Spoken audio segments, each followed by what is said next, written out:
इस वीडियो को लाइक करें, हमारे चैनल को सब्सक्राइब कर बेल आइकन जरूर प्रेस करें हमारी न्यू वीडियो सबसे पहले देखने के लिए। Hello friends, Radhe Radhe. Friends, आज हम बात करेंगे आशा भगवती व्रत पूजन की विधि के बारे में।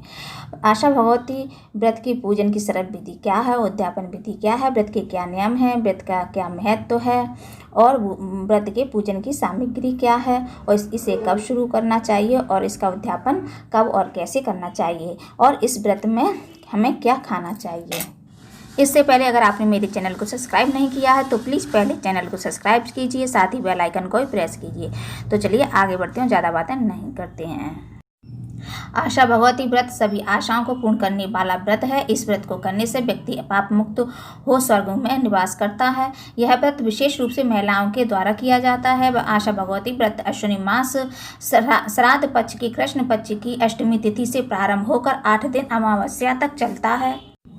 आशा भगवती व्रत पूजन की विधि। इस व्रत की पूजा की सामग्री पूजन करती हुई महिलाओं को पुरुषों लड़कों को नहीं दिखाना चाहिए। व्रत का स्थान ऐसे स्थान पर रखें जहां पर घर के पुरुष लड़के नहीं जाएं। एक लोटा लेकर उस पर गोबर अथवा पीली मिट्टी से लीपकर 8 गोले कंगूरे बनाएं। इन 8 कानों पर 8 धूप, 8 रुपए, काजल, मेहंदी, रोली मोली, एक फल सभी कानों पर चढ़ाएं। 8 कोनों पर दीप जलाएं। इस विधि को नित्य स्नान आदि से निवृत्त होकर शुद्ध वस्त्र धारण कर 8 दिन तक पूजन कर आशा भगवती व्रत कथा सुने। 8वें दिन एक सुहाग पिटारी मीठी पापड़ी 8 कानों पर चढ़ाएं। 8 पापड़ी मैदे से बनी मीठी पापड़ी का बयाना निकाल कर सासू जी को दें। 8 पापड़ी आप स्वयं खाएं। यह व्रत 8 वर्ष तक किया जाता है। 9वें वर्ष उद्यापन कर दें। आशा भगवती व्रत की पूजन की सामग्री। उद्यापन विधि।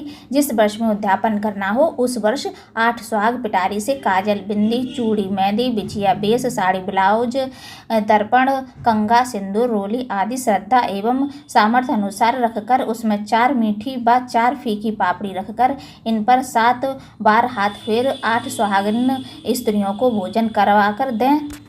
हिमाचल नाम के एक राजा थे जिनको 2 पुत्रियां थीं। एक का नाम गौरा और एक का नाम पार्वती था। एक दिन राजा के मन में सवाल आया कि मेरे राज्य की प्रजा किसके भाग्य का खाती है। राजा ने सबसे पूछा, सबने एक ही जवाब दिया, महाराज आपके भाग्य का। तब राजा ने अपनी दोनों पुत्रियों को बुलाया और पूछा, गौरा, पार्वती, तुम किसके भाग्य का खाती हो? तो तब गौरा ने कहा, मैं आपके भाग्य का खाती हूँ और पार्वती ने कहा, मैं मेरे भाग्य का खाती हूँ। इससे राजा ने क्रोधित मन से गौरा का विवाह राज परिवार में और पार्वती का विवाह शिवजी के साथ कर दिया। शिवजी पार्वती को लेकर कैलाश चल दिए। रास्ते में जहाँ भी पार्वती का पैर पड़ता वहाँ की धूप चल जाती। इसको देखकर शिवजी ने विद्वानों से पूछा तो उन्होंने बतलाया कि यदि पार्वती जी पीहर जाकर आशा भगवती व्रत का उद्यापन कर दे तो दोष मिट जाएगा। पंडितों के बताने पर शिवजी और पार्वती जी अच्छे मूल्यवान वस्त्र धारण कर गहने पहनकर पार्वती जी के पीहर चले गए। रास्ते में एक नगर आया जहाँ सब लोग उदास थे। पार्वती जी ने पूछा, इस नगर में इतनी शांति कैसे है? तब दासी ने बतलाया कि रानी के संतान होने वाली है, इसलिए सब दुखी हैं। पार्वती जी ने रानी के दुख को देखकर शिवजी से कहा, हे नाथ, मेरी कोख बांध दो। शिवजी ने मना कर दिया। आगे चले तो जंगल में एक घोड़ी के बच्चा होने वाला था। घोड़ी दर्द से तड़प रही थी। तो पार्वती जी ने जिद कर ली कि हे प्राणनाथ, मेरी कोख बांध दो। शिवजी ने पार्वती जी को समझाया कि कोख मत बंद करवाओ, नहीं तो बाद में पछताओगी, पर पार्वती नहीं मानी। शिवजी ने कोख बंद कर दी। पार्वती की बहन गौरा अपने ससुराल में बहुत दुखी थी। पार्वती पीहर पहुंची तो पीहर वालों ने पहचाना नहीं। तब पार्वती ने सारी बात बतलाई तो राजा ने पार्वती से पूछा कि तुम किसके भाग्य का खाती हो? पार्वती ने कहा, मैं मेरे भाग्य का खाती हूँ। पार्वती अपनी भाभियों के पास चली गई। पार्वती की भाभियाँ आशा भगवती का उद्यापन कर रही थीं। तब पार्वती ने कहा, मेरे उद्यापन की तैयारी नहीं है, नहीं तो मैं भी आशा भगवती व्रत का उद्यापन कर देती। तब भाभियाँ बोली, तुम्हें क्या कमी है? तुम शिवजी से कहो, सब तैयारी कर देंगे। तो पार्वती ने शिवजी से सामग्री लाने को कहा तो शिवजी ने एक अंगूठी देते हुए कहा, इससे तुम जो भी मांगोगी मिल जाएगा। पार्वती जी ने उस मुद्रिका से सारी उद्यापन सामग्री मांग ली। सबने मिलकर धूमधाम से उद्यापन कर दिया। ससुर जी ने शिवजी को भोजन कराने बिठाया। भोजन में अनेक प्रकार के पकवान परोसे। सब लोग कहने लगे, पार्वती के सब प्रकार का आनंद है। यह तो अपने भाग्य से राज कर रही है। शिवजी ने रसोई की सभी खाद्य सामग्री समाप्त कर दिए।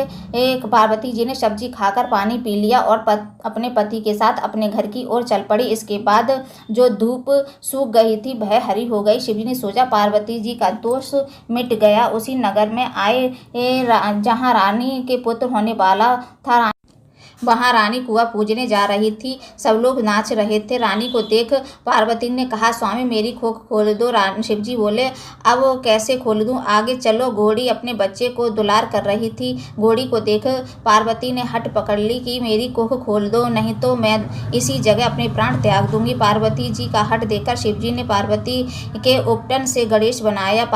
पार्वती जी ने बहुत से नेकाचार किए और कुआं पूजा। पार्वती जी बोली कि मैं सुहाग बांटूंगी, तो सब तरफ शोर मच गया कि पार्वती जी सुहाग बांट रही हैं, जिसको लेना है ले लो। सब दौड़ दौड़ कर सुहाग ले गईं। इस प्रकार किसी को भी पार्वती जी ने निराश नहीं लौटाया। इस व्रत का उद्यापन करते हैं, इससे अखंड सौभाग्य सभी स्त्रियों की मनोकामनाएं पूर्ण हो जाती हैं।